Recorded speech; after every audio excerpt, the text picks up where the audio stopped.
Hi, this is Rachel again from EHRA. We wanted to give you another update of the activities that we've been up to for the last month and a half.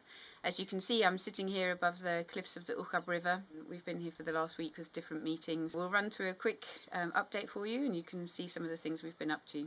But once again, thanks for your support. We couldn't have done it without you, so thank you. The Uchab elephants from the west here, they ventured onto the commercial farms at the beginning of the year, and that's where we sadly lost 3 breeding age females.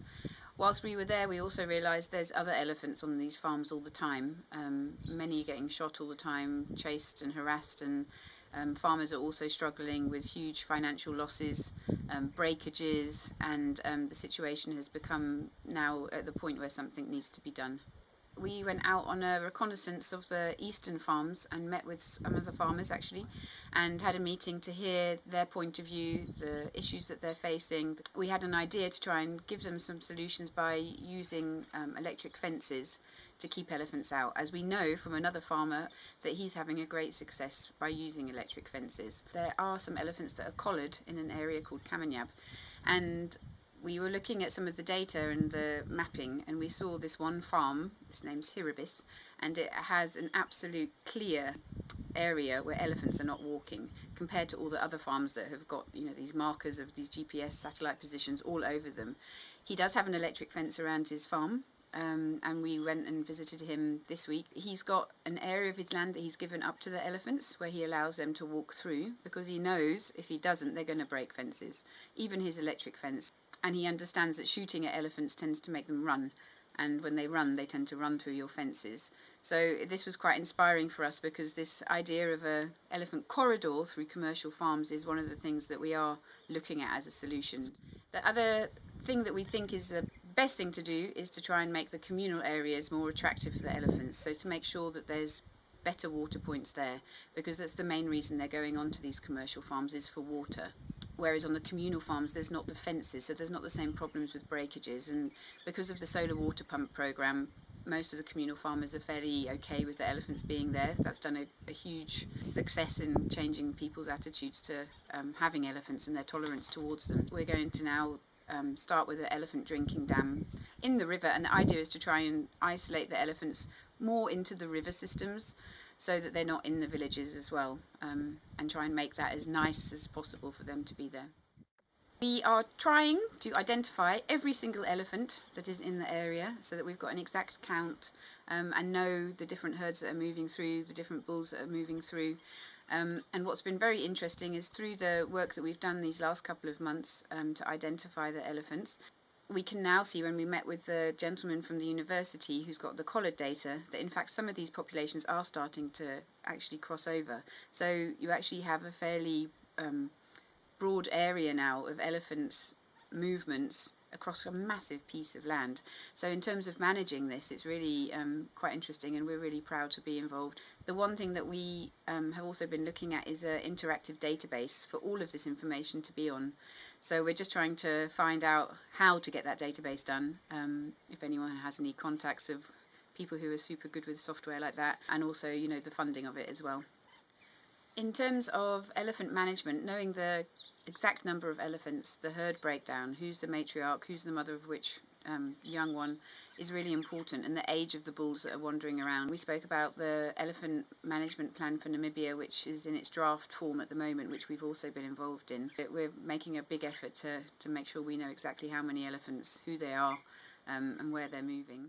This month we had several teams out on patrol to head count the Uchab elephants and the Huab elephants.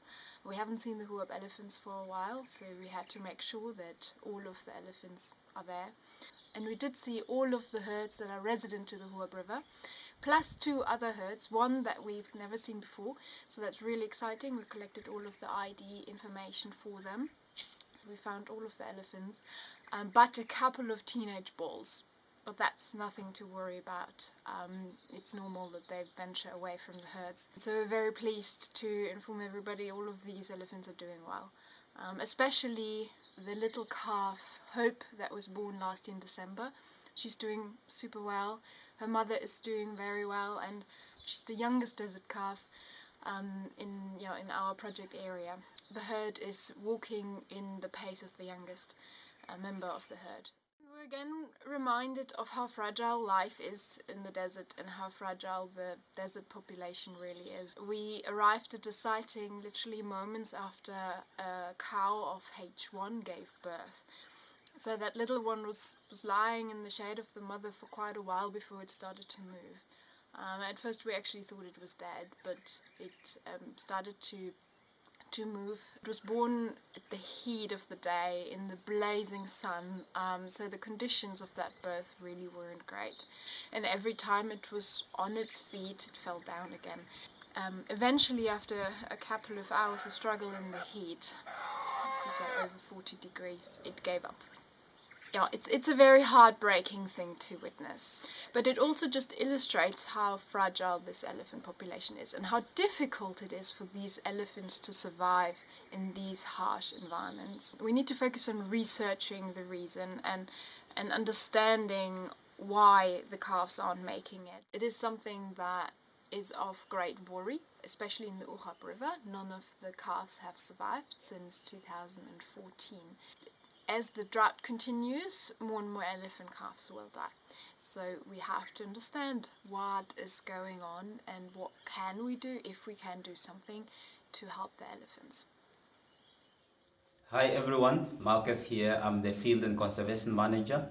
Just an update from Oegap. Elephants are still doing very well here. It's a pity though, we lost 3 elephants. We confirmed in the last update. But also the 2 young males we couldn't find. We still did not manage to get hold of them. And again, we are planning on a trip to send 2 field staff members to go track them, and we hope we find them. But it's a bit of a challenge because they are still upstream in the area we have previously mentioned. Us alone could not really get hold of this. Like some farmers are giving us pictures from their camera traps, and I think that's really helping us even to save fuel. Instead of driving there, we can tell which elephants are there. And we look forward to working together and getting more support from our local and international supporters. And of course, our volunteers. We have quite a few good ones, and we hope we get more of them in the next trips. Thank you very much. See you again. Hi everybody, my name is Shannon Dinger and I'm the Peace Project Manager at EHRA. So over the past month we had 3 community seminars with 31 participants in villages close to the Oegap River. The reason why we gave the trainings in these villages is because the villages themselves requested us to give trainings in their village because over the dry season they had a lot of elephant visitations and they wanted to know how to peacefully coexist with elephants. This shows a total positive mind change to me, and it was one of the best trainings I've had because it was a lot of young people that came, and the response was so positive. At the end of the training, they wanted to get involved in conservation. They wanted to know how to become game guards, where they can work to help protect the desert elephant, and this was one of the best trainings for me. The Peace Project is so important because people cannot conserve without knowing how to, without the knowledge how to conserve. And this is why we do this. This is why we keep on with the education project, just so people can know how to live peacefully with the animals, and in this way they know how to conserve the animals. As you know, we're building this very wonderful education centre here at camp, and with the summer heat coming in, it's not an easy task for the local team here. The roof is going up now, and we think in the next 2 weeks that will be up, and the gabion walls have gone up to full height at some of the buildings. We seem to be on target for looking around Christmas time for the building to be in its raw form finished, which is going to be really exciting and a great way to start 2021. Namibia has been strict on COVID-19. It meant that Namibia has been able to open borders and offer tourists to come back again. There were different protocols in place, and one of the things that they said was that you must be registered and certified. We invested in some training. We were able to get a certificate for that for the organisation and for everybody, and the Ministry of Health came and certified our camp, and that's meant we've been able to have volunteers back again from overseas.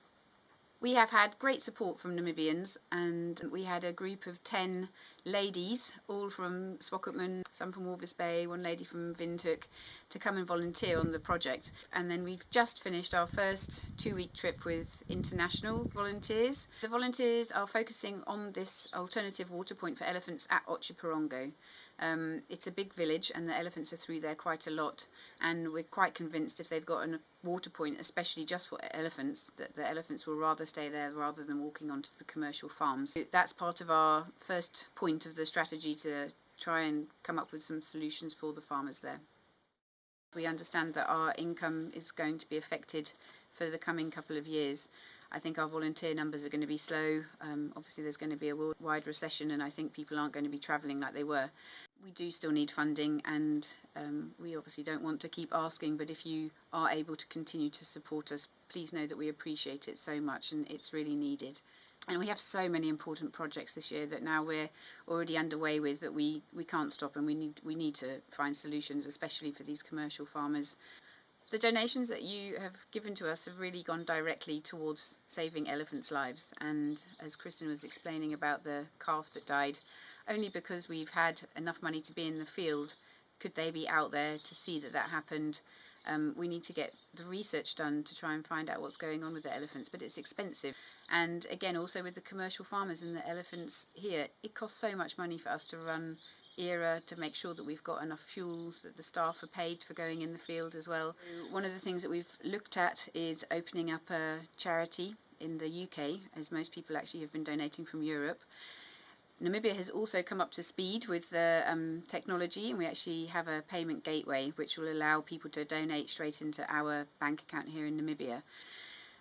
We have a really nice Christmas idea, so we have a plan to launch an Adopt an Elephant program, which might be nice for Christmas presents for anybody that you know that loves elephants and would like to also support our work. More of that will follow in our next update, but bear it in mind if you're already thinking about Christmas presents for your loved ones. The money that you're giving, I can promise you, it's really going towards saving elephants, and it's making a massive difference. So thank you very, very much.